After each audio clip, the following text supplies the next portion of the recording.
Hello everyone. तो hopefully आपकी पढ़ाई अच्छी चल रही होगी। तो गाइस आज हम लोग सॉल्व करेंगे एसबीआई पीओ मेंस 2022 में पूछा गया बहुत खूबसूरत सा डीआई का क्वेश्चन। तो बहुत खूबसूरत क्वेश्चन है और ये आपका बार ग्राफ और टेबुलर ग्राफ पे बेस है, ठीक है। और ये परसेंटेज का कॉन्सेप्ट का बहुत खूबसूरत यूज हुआ है। तो जनरली मैं बोलता हूँ जब भी कोई टॉपिक करो तो उसका बेसिक क्वेश्चन करो, easy level, moderate level, high level. तो ये जो है आपका परसेंटेज का हाई लेवल का क्वेश्चन है, ठीक है। तो इसको बनाने में आपको बहुत मजा आने वाला है। तो गाइस सबसे पहले पढ़ लेते हैं आखिर क्वेश्चन में बोल क्या रहा है। देखो, कह रहा है Meeta had a total amount of rupees 2,40,000। Meeta के पास टोटल 2,40,000 रुपया था, ठीक है। And she invested the amount in 6 different stocks namely ABCDEF। मतलब जो है वो 2,40,000 रुपये को 6 स्टॉक में इन्वेस्ट करती है, ठीक है। तो जो आप लोग शेयर मार्केट में इन्वेस्ट करते होगे उनको थोड़ा आइडिया होगा कि जनरली आपके पास पैसा होता है तो डिफरेंट स्टॉक में आप इन्वेस्ट करते हो, ठीक है। तो इसने जो मीता ने है 6 आपका स्टॉक ABCDEF में इन्वेस्ट किया और टोटल अमाउंट कितना है 2,40,000, ठीक है। आगे कह रहा है the given bar graph shows the percentage of amount invested by Meeta in this stock. अब किस स्टॉक में कितना इन्वेस्ट किया उसके लिए हमको परसेंटेज डिस्ट्रीब्यूशन भी दिया गया इस बार ग्राफ में, ठीक है। तो उससे हमको पता चल जाएगा ABCD में कितना इन्वेस्ट किया, ठीक है। EF में देखोगे बार ग्राफ नहीं बना हुआ है तो कोई बात नहीं है, EF के लिए आगे इन्फॉर्मेशन दिया रहेगा। तो EF स्टॉक में उसने कितना इन्वेस्ट किया ये भी पता चल जाएगा, ठीक है। तो guys the given table chart. अब एक आपका टेबल चार्ट भी दिया गया है। तो टेबल चार्ट में क्या दिया गया है पढ़ लेते हैं अच्छे से। The table graph shows the percentage increase in the stock price in the first and second year. अब जो इसमें स्टॉक है उसका परसेंटेज इंक्रीज कितना होता है फर्स्ट ईयर में और परसेंटेज इंक्रीज कितना होता है सेकेंड ईयर में, ये दिया है। और also overall percentage increase in stock price in both the year. मतलब ओवरऑल परसेंटेज इंक्रीज दोनों ईयर में क्या होता है ये भी दिया गया है, ठीक है। तो गाइज एक कॉन्सेप्ट बहुत खूबसूरत है जो आई थिंक आप लोग को पता ही होगा। जनरली अगर X% इंक्रीज होता है और Y% इंक्रीज होता है तो ओवरऑल इंक्रीज क्या होता है भाई। ये बहुत खूबसूरत कॉन्सेप्ट है और मैंने आपको बता रखा है परसेंटेज वाले में। ये कितना होता है X+Y+XY/100। तो ये होपफुली आपको पता होगा क्योंकि इस क्वेश्चन में इसका बहुत यूज होने वाला है, ठीक है। तो गाइज अब देखो नोट में क्या दिया गया है मेरा। Amount invested in stock B is 60% of the amount invested in stock F. मतलब स्टॉक एफ का भी पता चल जाएगा कितना इन्वेस्टेड है, ठीक है। अब एफ का पता चल जाएगा तो ई का भी पता चल जाएगा भाई। टोटल पता है और ई का नहीं पता है तो ई को क्या करेंगे, टोटल में से सारे को ABCD एफ वाले का माइनस कर देंगे तो ई का आ जाएगा, ठीक है। और क्या कह रहा है the percentage increase in stock price is equal to the return opted. अब जितना परसेंट इंक्रीज होता है स्टॉक प्राइस में वही रिटर्न होता है। रिटर्न मतलब क्या होता है, उतना मीता को मिलता है, ठीक है। तो इतना हमको पता है। तो अब इस क्वेश्चन को कैसे सॉल्व करेंगे। अब हम देखेंगे स्टॉक ABCDEF में मीता कितना इन्वेस्ट करती है, ठीक है। ABCDF में टोटल कितना इन्वेस्ट करती है ये हमको पता है। अब ABCDF में अलग से कितना करती है इंडिविजुअली उसको हमको निकालना है। तो टोटल जो है आपका 2,40,000 है, ठीक है। 2,40,000 है ना। तो ए में कितना इन्वेस्ट करी भाई 20% कर रही है तो 20% इसका निकाल लेंगे। तो ये कितना हो जाएगा आपको, ये हो जाएगा आपको 24 दूना 48,000। यानी ए में जो है मीता 48,000 रुपी क्या कर रही है इन्वेस्ट कर रही है। बी में कितना कर रही है 15% कर रही है तो इसका 15% कितना हो जाएगा 15 × 4 के शून्य हाथ में से 36,000 हो जाएगा, ठीक है। तो इसको डायरेक्ट कर लो आप मेंटल कैलकुलेशन करके। सी में कितना इन्वेस्ट करिए 10%, ये तो क्लियर है 24,000 आ जाएगा, ठीक है। डी में कितना कर रही है भाई, डी में देखो 10, 11, 12% कर रही है, ठीक है। तो बढ़ चके 48, 8 बदुना 24 यानी कितना हो जाएगा 28,800 हो जाएगा, 28,800 रुपया होगा। ई में कितना इन्वेस्ट कर रही है ये नहीं पता है, एफ में कितना कर रही है ये नहीं पता है। लेकिन हमको नोट में दिया गया है कि amount invested in stock B. तो बी में कितना इन्वेस्ट कर रही है ये तो हमको पता है। अब ये कह रहा है जितना अमाउंट इन्वेस्ट करती है बी में वह 60% यानी 355 of the amount invested in stock F. तो स्टॉक एफ में कितना इन्वेस्ट करेगी भाई, ये देखो ये 12,000 हो गया ना। तो स्टॉक एफ में इसका 60,000 इन्वेस्टमेंट होगा। तो देख रहे हो अगर आपको कोई मिसिंग वाला भी रहता है तो वो इजीली पता चल जाता है, उसका इन्फॉर्मेशन दिया रहता है। तो एफ में कितना हो गया आपको 60,000 इन्वेस्ट करती है। तो अब ई में कितना करेगी, तो टोटल आपका जो है 2,40,000 होना चाहिए, ठीक है। तो 2,40,000 होना चाहिए तो सबको सम कर लोगे आप तो उसमें माइनस कर दोगे तो आपका ई का आ जाएगा, ठीक है। तो ई का आ जाएगा आपका 43,200 आ जाएगा, ठीक है। आप माइनस करके देखना इतना ही आएगा 43,200 आएगा। तब सबका सम करोगे तो ये 2,40,000 आना चाहिए। अब हमको पता चल गया है कि ABCDF में वो कितना इन्वेस्ट कर रही है, ठीक है। तो गाइज अब हम लोग इस चार्ट में आते हैं, तो इस चार्ट को देखोगे ध्यान से तो ए वाले स्टॉक को देखो, फर्स्ट ईयर में इंक्रीज 15%, ओवरऑल इंक्रीज 38% है, तो ये बीच वाला हम लोग निकाल सकते हैं ना। देखो ये कॉन्सेप्ट जो मैंने अभी आपको बताया, अगर 2% इंक्रीज एक्स एंड वाई है तो ओवरऑल इंक्रीज क्या होता है, एक्स प्लस वाई बाई 100, तो इस कॉन्सेप्ट को यूज कर लेंगे। और डी में भी हमको पता चल जाएगा कि सेकेंड ईयर में कितना मतलब वो होगा, ओवरऑल कितना उसने इन्वेस्टमेंट पाया, रिटर्न पाया, ठीक है। तो हम लोग इसको निकाल लेते हैं, ठीक है। हम लोग स्टॉक ए के लिए निकाल लेते हैं भाई, कितना हो जाएगा। स्टॉक ए के लिए देखो, स्टॉक ए के लिए जो है ये सेकेंड ईयर में इन्वेस्टमेंट निकाल लेते हैं हम ए और डी के लिए, ठीक है। तो स्टॉक ए के लिए देखो तो फर्स्ट ईयर में इन्वेस्टमेंट कितना है भाई, increase in stock price in first year 15% है। सेकेंड ईयर में मान लो X% इंक्रीज होता है, ठीक है। तो ये क्या हो जाएगा, 15 गुना X/100 हो जाएगा। ओवरऑल इंक्रीज तो यही होगा ना, 15 प्लस एक्स प्लस 15 गुना X/100, ये कितना आपको दिया गया है, 38 दिया गया है, ठीक है। तो इसको आप सॉल्व करोगे तो एक्स का वैल्यू आ जाएगा आपको 20% आ जाएगा, ठीक है। चेक कर लेना, एक्स का वैल्यू 20% आएगा, देखो रख के देखो। अब बोलोगे 20% आप कैसे बोल रहे हो, हीट एंड ट्रायल यूज करो। अब क्या है, कैसा कौन सा है, मतलब अगर 15 प्लस 20 करोगे और 3 हो जाएगा ना, 15 गुना 20/3, तो ये 38 ही हो जाएगा ना। तो हर चीज को कैलकुलेट करते मत बैठे रहना, क्वाड्रेटिक इक्वेशन बनाओगे तो बहुत टाइम लग जाएगा। हीट एंड ट्रायल करो, कुछ एक्स का वैल्यू रख के देखो, थोड़ा कॉमन सेंस यूज करो, कैसे आ सकता है, ठीक है। अब स्टॉक डी के लिए देखो, स्टॉक डी के लिए मेरा क्या है भाई, फर्स्ट ईयर में इंक्रीज कितना है, 10% है, ठीक है, 10 लिख लिया। और मान लो सेकेंड ईयर में इंक्रीज मान लो इसका वाई है, ठीक है। अब जो है क्या हो जाएगा, 10 × y/100, ओवरऑल इन यही हो जाएगा ना। तो ओवरऑल कितना दिया गया है डी में, 21% है, ठीक है। तो ये देखो, ये भी मैं देखते ही बता सकता हूँ वाई का वैल्यू कितना होगा। आपका तो पता नहीं, मैं तो देखते ही बता सकता हूँ, वाई का वैल्यू 10 होगा। 10 + 10 × 10 + 10 + 10 × 100 21 होगा ना। तो ये तो आप लोग को इतना प्रैक्टिस करना चाहिए कि ये सब वैल्यू क्वाड्रेटिक इक्वेशन बनाने की जरूरत ही नहीं पड़े, ठीक है। तो देखो एक्स और वाई का वैल्यू हमको पता चल गया, ठीक है, इसको लिख लेते हैं। ये आपका 20% है और डी वाला कितना है, ये 10% है, ठीक है। अब हम लोग क्वेश्चन में आते हैं, ठीक है, क्योंकि इतना इन्फॉर्मेशन कलेक्ट कर लिया। अब क्वेश्चन में जो इन्फॉर्मेशन दिया गया है उसको यूज करके क्वेश्चन को सॉल्व करते हैं। तो अब आ जाते हैं क्वेश्चन में। हमको पता चल गया है ABCDEF जो स्टॉक है उसमें मीता का इन्वेस्टमेंट कितना है इंडिविजुअली, ठीक है। और हमको पता चल गया है, थोड़ा सा इन्फॉर्मेशन ये भी पता चल गया है कि कुछ स्टॉक में उसका percentage increase in first year और percentage increase in second year और ओवरऑल परसेंटेज इंक्रीज कितना है। कुछ जो मिसिंग टर्म है इसका हम लोग जो वैल्यू है क्वेश्चन में दिए गए इन्फॉर्मेशन से फाइंड करेंगे, ठीक है। तो पहले क्वेश्चन में क्या कह रहा है भाई, if the percentage increase in the price of stock E is 20% more in first year than in the second year। देखो क्या कह रहा है मेरा, E जो स्टॉक है उसका जो परसेंटेज इंक्रीज है फर्स्ट ईयर में, परसेंटेज इंक्रीज जो है फर्स्ट ईयर में कितना है भाई, फर्स्ट ईयर में है वो है 20% ज्यादा है जितना सेकेंड ईयर में, ठीक है। तो परसेंटेज इंक्रीज जितना सेकेंड ईयर में है उससे 20% ज्यादा है। तो ध्यान से समझना, अगर हम लोग मान लेते हैं X% इंक्रीज है फर्स्ट ईयर में, तो सेकेंड ईयर में कितना हो जाएगा, सेकेंड ईयर में कितना हो जाएगा, ये हो जाएगा आपको X × 100/120 हो जाएगा ना। क्योंकि आपका जो है फर्स्ट ईयर में सेकेंड ईयर से 20% ज्यादा है, ठीक है। तो X × 100/120 सेकेंड ईयर का हो जाएगा। तो ये कितना हो जाएगा आपको, ये हो जाएगा 5x/6 हो जाएगा, ठीक है। तो ये आपका समझ में आ गया होपफुली। अब आगे क्या कह रहा है क्वेश्चन में, then find the difference between the return earn by Meeta after 1 year in stock E and stock A. तो स्टॉक ई जो है जितना इतना इन्वेस्टमेंट है, स्टॉक ए में इतना इन्वेस्टमेंट है, तो एक साल के बाद उसको कितना रिटर्न मिलता है, ठीक है। तो एक साल का रिटर्न जानने के लिए हमको ये तो पता होना चाहिए ना कि percentage increase in stock price in first year कितना परसेंट हुआ है भाई, ये तो यहाँ पे मिसिंग है, ठीक है। तो कोई बात नहीं है, हमको ये पता है ना ओवरऑल इंक्रीज कितना है, 62.5% है। तो अभी मैंने आपको कॉन्सेप्ट बताया था कि जब X% इंक्रीज होता है, Y% इंक्रीज होता है, तो ओवरऑल इंक्रीज कितना होता है, X + Y + XY/100, ठीक है। तो इस कॉन्सेप्ट का भी यूज होने वाला है।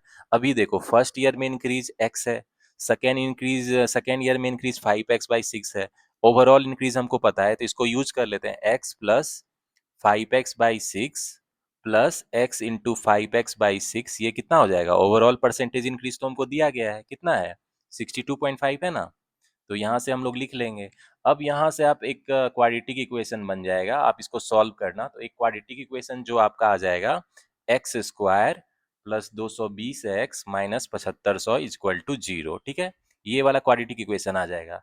तो इसका जो है दो वैल्यू आ जाएगा आपको, x इजकल टू 30 और -250 आ जाएगा। अब निगेटिव वैल्यू तो नहीं हो सकता है, मतलब x का वैल्यू कितना हो जाएगा, 30 हो जाएगा। ठीक है, 30 हो गया तो इसका मतलब क्या हो गया, जो स्टॉक ई है उसमें फर्स्ट ईयर में इंक्रीज कितना है, 30% है। ठीक है, अब जो हमको क्वेश्चन पे आते हैं, कह रहा है find the difference between the returns earned by Meeta after 1 year in stock E and stock A. मतलब 1 ईयर के बाद उसको कितना रिटर्न मिला। तो पहले तो हम लोग ये देखेंगे कि आपको स्टॉक ई और स्टॉक ए में कितना इन्वेस्ट किया भाई। तो स्टॉक ई में उसने कितना पैसा लगाया, 43,200 लगाया, 43,200 रुपीज लगाया। ठीक है, स्टॉक ए में कितना पैसा लगाया भाई, 48,000 रुपीज लगाया है। ठीक है, इसको हम लोग क्या करते हैं, लिख लेते हैं आराम से, कोई दिक्कत नहीं है। अब देखो स्टॉक ई में जो है उसको कितना परसेंट इंक्रीज मिल रहा है भाई, 30% इंक्रीज है। Percentage increase in stock price in first year, वही रिटर्न होता है ना, percentage increase in stock price is equal to the return obtain. आपके नोट में लिखा है तो अच्छे से पढ़ लेना। अब 30% इंक्रीज है तो इसको कितना मिलेगा भाई, 43,200 गुना 130/100 होगा। अब बहुत बच्चे मिस्टेक क्या करेंगे, 30/100 करेंगे, लेकिन वो परसेंटेज इंक्रीज है, 30% से इंक्रीज हो रहा है तो 130/100 होगा, इसीलिए ध्यान रखना। ठीक है, और स्टॉक ए में उसको कितना इन्वेस्टमेंट रिटर्न मिलेगा भाई, 48,000 उसने लगाया है, और फर्स्ट ईयर में जो है उसको 15% इंक्रीज इन स्टॉक प्राइस हो रहा है। ठीक है, यानी 115/100 हो जाएगा ना, तो होपफुली आपको कोई कंफ्यूजन नहीं होगा। तो इसका आप डिफरेंस निकाल लेना, इसका जो डिफरेंस है आपको आ जाएगा, इस दोनों का जो डिफरेंस है ये निकाल लेना। ठीक है, इस दोनों का जो डिफरेंस है आपको 960 रुपया आ जाएगा। ठीक है, तो कैलकुलेशन तो सब कर लेगा, कॉन्सेप्ट सीखने की बात है यहाँ पे। कॉन्सेप्ट क्या है, परसेंटेज का बहुत खूबसूरत इस्तेमाल हुआ है इस क्वेश्चन में। ठीक है, तो इसमें क्या ऑप्शन हो जाएगा मेरा, C will be the answer. तो गाइज अब इस खूबसूरत से परसेंटेज डीआई के नेक्स्ट क्वेश्चन को देखते हैं। ठीक है, इसमें कह रहे हैं if Meeta invest her return from stock D from 2 years in scheme P.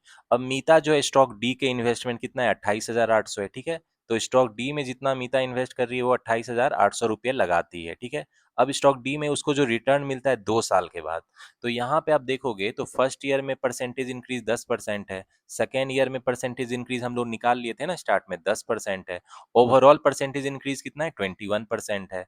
तो मतलब उसको 2 साल के बाद कितना रिटर्न मिलेगा भाई मीता को स्टॉक डी से। थोड़ा कॉमन सेंस लगाओ, देखो 28,800 उसने क्या किया है, पैसा लगाया है, इसका जो है 21% क्या है, ओवरऑल इंक्रीज है, मतलब दोनों साल का परसेंटेज ओवरऑल इंक्रीज 21%, उसको रिटर्न कितना मिलेगा, 121/100 हो जाएगा ना, क्योंकि 21% से इंक्रीज होता है after the end of second year. ठीक है, तो ये कितना हो जाएगा आपको, ये हो जाएगा 288 इंटू 121। ठीक है, इसको लिख लेते हैं, अभी बाद में कैलकुलेशन करेंगे। आगे क्या कह रहा है, इसको जो है इन इसको ये इन्वेस्ट करती है स्कीम पी में which offers 20% rate of interest per annum for 3 year in simple interest. Find the interest obtained by Meeta from scheme P. तो इस पैसे को जो है, इस पैसे जिसको रिटर्न मिलता है स्टॉक डी से, इसको ये स्कीम पी में लगाती है। ठीक है, स्कीम पी में लगा रही है, सिंपल इंटरेस्ट पे लगाती है। ठीक है, रेट ऑफ इंटरेस्ट उसको 20% पर एनम मिल रहा है, और टाइम कितना लगा रही है, 3 साल के लिए लगा रही है। तो कह रहा है सिंपल इंटरेस्ट कितना होगा, तो आपका प्रिंसिपल जो है ये हो जाएगा। ठीक है, तो सिंपल इंटरेस्ट कितना हो जाएगा, यूज कर दो फॉर्मूला का, 288 गुना 121 गुना rate of interest 20 time 3 divided by क्या हो जाएगा, 100 हो जाएगा। ठीक है, तो देखो ये 5 हो गया, ये कितना हो गया, 0.6 हो गया।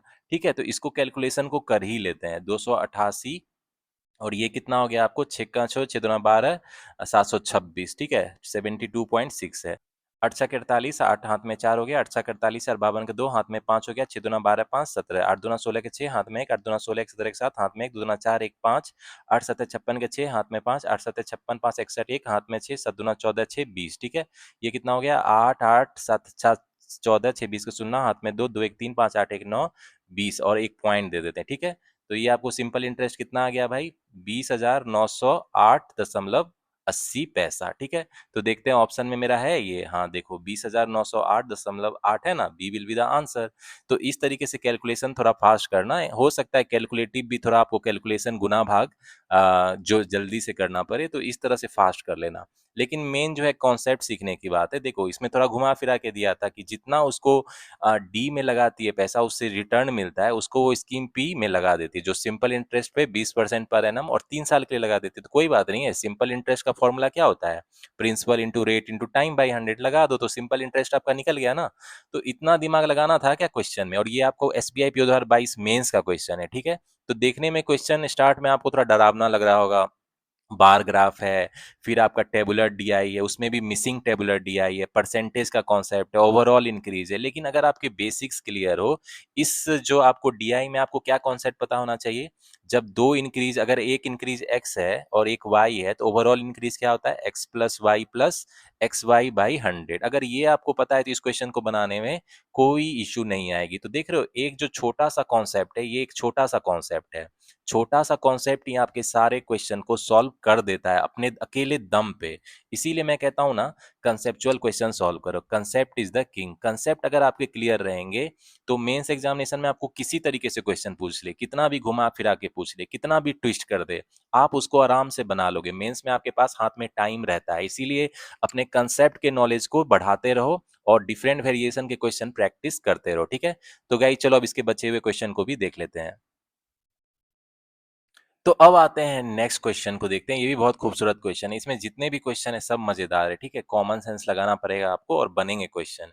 देखो इसमें कह रही है, if Meeta invested the return from stock F at the end of 1 year to purchase 10 share of a stock and the price of each stock is 7200। Meeta क्या करती है भाई, स्टॉक एफ में वो कितना लगा रही है भाई, 60,000 रुपया लगाती है, ठीक है। स्टॉक एफ में जितना उसको रिटर्न मिलता है, तो कितना रिटर्न मिलता है, 60,000 वो पैसा स्टॉक एफ में डालती है, तो उसको देखो 44% ओवरऑल रिटर्न मिल रहा है। लेकिन मुझे तो चाहिए eight the end of 1 year में कितना उसको रिटर्न मिलता है, ठीक है। तो हमको and end of the 1 year में कितना रिटर्न ये तो पता नहीं है, लेकिन ये बोल रहा है कि Meeta invested the return from stock F at the end of 1 year to purchase 10 share, मतलब 10 शेयर खरीदती है वो, और ईच स्टॉक का प्राइस कितना है, 7200 है, यानी टोटल वो कितना खर्चा करती है, 72,000 रुपया। तो कह रहा है find the percentage increase in the price of share of stock F in second year. मतलब एफ का जो है percentage increase of stock second year में क्या होगा, हमको ये निकालना है, ठीक है। तो गाइज फिर से हम लोग क्या करेंगे, कॉन्सेप्ट पे फोकस करते हैं। मान लेते हैं कि x% इंक्रीज है फर्स्ट ईयर में, ठीक है। तो अब देखना, उसको कितना पैसा है भाई, 60,000 रुपया है स्टॉक एफ का। उसमें जो है फर्स्ट ईयर में उसका कितना है भाई, इंक्रीज कितना, रिटर्न कितना मिलेगा। अगर x% इंक्रीज हो रहा है स्टॉक प्राइस में, तो 100 प्लस x बाई 100 हो जाएगा ना, क्योंकि देखो x% से इंक्रीज हो रहा है, इसीलिए कंफ्यूज मत होना। अब ये जो है इस पैसे से वो क्या करता है, 7200 रुपया पर स्टॉक से 10 शेयर खरीद लेता है। तो टोटल 72,000 खर्चा हुआ उसका। तो यहाँ से देखो, ये आपका 3 जीरो चला गया और ये 3 जीरो चला गया, ये हो गया 12 छक्के 72 हो गया, ये 12 पचे 60 हो गया, ये आपको 20 हो गया, यानी एक्स का वैल्यू यहाँ से कितना आ गया, 20% आ गया। मतलब परसेंटेज इंक्रीज फर्स्ट ईयर में कितना है, 20% है, ठीक है। अब देखो कितना खूबसूरत कॉन्सेप्ट है, फर्स्ट ईयर में इंक्रीज 20% है, ओवरऑल इंक्रीज 44% है। तो सेकेंड ईयर में तो बच्चे ना बिना मतलब पेन पेपर उठाए ही बता देंगे कि सेकेंड ईयर में कितना इंक्रीज होगा, 20% होगा। अब बोलो मैंने कैसे बोल दिया। तो देखो फर्स्ट ईयर में 20% इंक्रीज है, सेकेंड ईयर में 20 इंक्रीज है, ओवरऑल 44 चाहिए, तो ये 20 गुना 20/100 क्या दे देगा, 44 दे देगा ना। तो फर्स्ट ईयर में इतना है, तो सेकेंड ईयर में भी तो 20 ही होगा ना, तभी तो ओवरऑल इंक्रीज इसका 44% होगा। तो देख रहे हो कॉन्सेप्ट जिसके क्लियर होते हैं उसको कोई दिक्कत होता है, तो हमको तो यही तो चाहिए था। Percentage increase in the price of share stock F second year में कितना हो जाएगा, 20% हो जाएगा, B will be the answer. तो अब आते हैं गाइज अगले क्वेश्चन को देखते हैं। इसमें कह रहा है find the difference between the returns earn by Meeta from stock C and stock B at the end of 2 year. तो स्टॉक सी को देखते हैं भाई, स्टॉक सी में उसने कितने पैसा लगाया है, 24,000 रुपया लगाया है, ठीक है। और जो स्टॉक बी में कितना पैसा लगाती है मीता भाई, स्टॉक बी में 36,000 रुपया लगाती है, ठीक है। इतना जो है स्टार्ट में लगाती है, लेकिन हमको चाहिए कि 2 साल के बाद उसको कितना रिटर्न मिला, उसका डिफरेंस चाहिए। तो स्टॉक सी में देखोगे तो आपका 16% इंक्रीज है फर्स्ट ईयर में और 25% सेकेंड ईयर में, ठीक है। तो स्टॉक सी के लिए देखोगे तो ओवरऑल इंक्रीज क्या हो जाएगा भाई, eight the end of second year. देखो फर्स्ट ईयर में 16 है, सेकेंड ईयर में 25 है, फिर से वही कॉन्सेप्ट, ये कितना हो जाएगा, 16 गुना 25/100 हो जाएगा eight the end of 2 year, overall increase यही हो जाएगा ना। तो ये कितना हो जाएगा, 25 से 31 10 41, और ये हो जाएगा 16 5 80 4, यानी 4 हो जाएगा, 45% होगा। तो जो आपको मीता है उसको स्टॉक सी में कितना रिटर्न मिलेगा, 24,000। ये रिटर्न लिख लेते हैं इधर ताकि आपको कंफ्यूजन नहीं रहे। उसको कितना रिटर्न मिलेगा eight the end of 2 year, इतना परसेंट से ज्यादा, मतलब इतना इंक्रीज है तो 145/100 हो जाएगा, ठीक है। तो इसको लिख लो आप, 240 गुना 145 हो गया, ठीक है। इसको अभी लिख लेते हैं, बाद में कर देंगे, मल्टीप्लाई करेंगे। स्टॉक बी को देखो, इसमें 36,000 लगाती है और eight the end of second year उसको कितना मिलेगा भाई रिटर्न। तो बी का देखते हैं, तो इसमें तो overall percentage increase both year दिया हुआ है, तो कोई दिक्कत ही नहीं है भाई। सेकेंड ईयर के एंड में उसको कितना मिलेगा ये तो आराम से पता चल जाएगा। इसको कितना रिटर्न मिलेगा, 36,000 और 26.5% overall percentage increase in both. तो गाइज ओवरऑल इंक्रीज कितना हो जाएगा आपका, 26.5% से इंक्रीज हो रहा है, तो कितना हो जाएगा, 126.5/100 हो जाएगा, क्योंकि 26.5 से इंक्रीज हो रहा है तो 100 ऐड करेंगे ना। तो ये कितना हो जाएगा आपको, 1000 नीचे लिख लो, तो आप देखो 3 जीरो चला गया, तो ये कितना हो जाएगा आपको। अब मल्टीप्लाई कर लो आप, कितना हो जाएगा ये, 1 2 6 5 गुना 36 कर लो, कितना हो जाएगा, 5 6 30 का 0 हाथ में 3, 6 6 36 3 40 का 9 हाथ में 3, 6 2 12 3 15 के 5 हाथ में 1, 6 का 6 1 7 5 तिया 15 के 5 हाथ में 1, 6 तिया 18 के 19 9 हाथ में 1, 2 तिया 6 1 7 3 का 3, ठीक है। ये हो जाएगा 0 9 5 14 के 4 हाथ में 1, 5 9 14 के 15 का 5 हाथ में 1, 7 7 14 के 15 का 5, 45,540। ये आपको कितना इसको रिटर्न हो जाएगा, 45,540। ये स्टॉक बी के लिए, ठीक है। और स्टॉक सी के लिए क्या है, इस दोनों को भी मल्टीप्लाई कर दो, 240 गुना 145 फटाफट कर दो, कितना हो जाएगा, 0 5 0 4 5 20 के 0 हाथ में 2 15 10 2 12, 0 6 0 4 16 6 हाथ में 4 2 8 1 9, 0 का 0 4 का 4 2 का 2, ठीक है। 0 0 6 2 8 9 1 10 4 14 4 हाथ में 1, 34,800। तो ये आपका कितना हो गया, 34,800 हो गया। तो हमको यही दोनों का डिफरेंस चाहिए, तो डिफरेंस कितना होगा वो भी कर लो, 34,800। थोड़ा कैलकुलेशन तो आपको करना पड़ेगा मेंस में, ठीक है, तो कोई दिक्कत नहीं है, आपके पास टाइम भी रहेगा मेंस में। तो ये कितना हो जाएगा, 0 4 15 में 8 गया 7, आपको 4 4 0, ये हो गया 10,740। तो होपफुली ये ऑप्शन में रहे, देख लेते हैं। देखो भाई 10,740 बी में है, तो जब ऑप्शन मिल जाता है करेक्ट तो उसकी अलग ही खुशी होती है, खासकर मेंस एग्जाम में जब आप क्वेश्चन बनाओगे, एंड में आंसर मिलेगा तो बहुत खुशी लगेगी, ठीक है। और कभी कभी नहीं मिलती है तो थोड़ा अजीब लगता है, इतना मेहनत कर लिए कहाँ मिस्टेक हो गया। तो मेक श्योर जो भी कैलकुलेशन करो, मल्टीप्लीकेशन डिवीजन एडिशन सब्सट्रैक्शन, खासकर बड़े नंबर का, ठीक है, आराम से करो। मतलब ज्यादा स्पीड में भी नहीं करो कि गड़बड़ी हो जाए फिर से और टाइम ही लग जाएगा, इसीलिए थोड़ा आराम से करो, मेंस में आपके पास अच्छा टाइम रहेगा, ठीक है। तो इसका क्या हो जाएगा, मेरा बी 10,740 क्या हो जाएगा, आंसर हो जाएगा। तो गाइज इस खूबसूरत से परसेंटेज डीआई का जो लास्ट क्वेश्चन है ये आपके होमवर्क के लिए, ठीक है। तो सारे मजे को मैं ही क्यों लूं, आप भी थोड़ा एंजॉय करो भाई। सो इस बहुत खूबसूरत क्वेश्चन आपके होमवर्क के लिए, ठीक है। तो मुझे इसका आंसर बताना कमेंट सेक्शन में क्या होगा। और जो भी इस क्वेश्चन को बना लेंगे, मतलब उनका जो मेंस एग्जाम लेवल प्रिपरेशन है सही चल रहा है, ठीक है। तो इसका मुझे कमेंट सेक्शन में आंसर बताना। तो गाइज देख रहे हो ये जो परसेंटेज इंक्रीज पे बहुत खूबसूरत क्वेश्चन था, तो परसेंटेज टॉपिक पे भी जो है आपको हाई लेवल का डीआई इस बार के एसबीआई पी 2026 में, आईपीएस पी 2026 में इसमें पूछा जा सकता है, ठीक है। ऐसा नहीं है कि सिर्फ अरिथमेटिक डीआई पूछेगा, परसेंटेज रेशियो प्रोपोर्शन एवरेज पे भी बहुत खूबसूरत डीआई पूछा जा सकता है। जैसे इस केस में था आपका बार ग्राफ भी था और टेबुलर था, डाटा मिसिंग था, परसेंटेज इंक्रीज का खूबसूरत कॉन्सेप्ट का यूज हुआ था। और कॉन्सेप्ट आपको पता होगे तो देख लिया क्वेश्चन कितना इजीली बन जाता है, ठीक है। तो गाइज होपफुली आज आपने सेशन एंजॉय किया होगा। और जो मैंने अभी थोड़े टाइम पहले आपको डीआई मैराथन का वीडियो डाला है, ठीक है, एसबीआई पीओ प्रीलिम्स 2026 और आईपीएस पीओ 2026 प्रीलिम्स में जिस तरह के डीआई एक्सपेक्टेड है, सारे वेरिएशन के डीआई का मैंने उसमें प्रैक्टिस करा है, ठीक है। ऐसे अप्रोच बताया जिससे आप रियल एग्जाम में डीआई को प्रीलिम्स में खासकर फास्ट सॉल्व कर पाओगे, ठीक है। तो उस डीआई वाली वीडियो, मैराथन वीडियो को जरूर देखना, उससे प्रैक्टिस करना, उससे सीखना कि अप्रोच क्या होता है। डबल पाई चार्ट हो, लाइन ग्राफ हो, बार ग्राफ हो या कॉम्बिनेशन वाला हो, ठीक है। तो उसको हम लोग कैसे फास्ट सॉल्व करते हैं, उसमें मैंने सारे वेरिएशन के डीआई करा के आपको बेस्ट अप्रोच बताया है डीआई को फास्ट सॉल्व करने का, ठीक है। तो गाइज इस तरह के सेशन और भी आते रहेंगे, इसी तरह पढ़ाई करते रहो। और अब जो पढ़ाई की स्पीड है फुल स्पीड कराओ, अब टाइम आपके पास बच गया है बहुत कम, ठीक है। तो अपना मोर देन 100% दो और जरूर आप इस बार सक्सेसफुल होगे, ठीक है गाइज। चलो good night and all the best.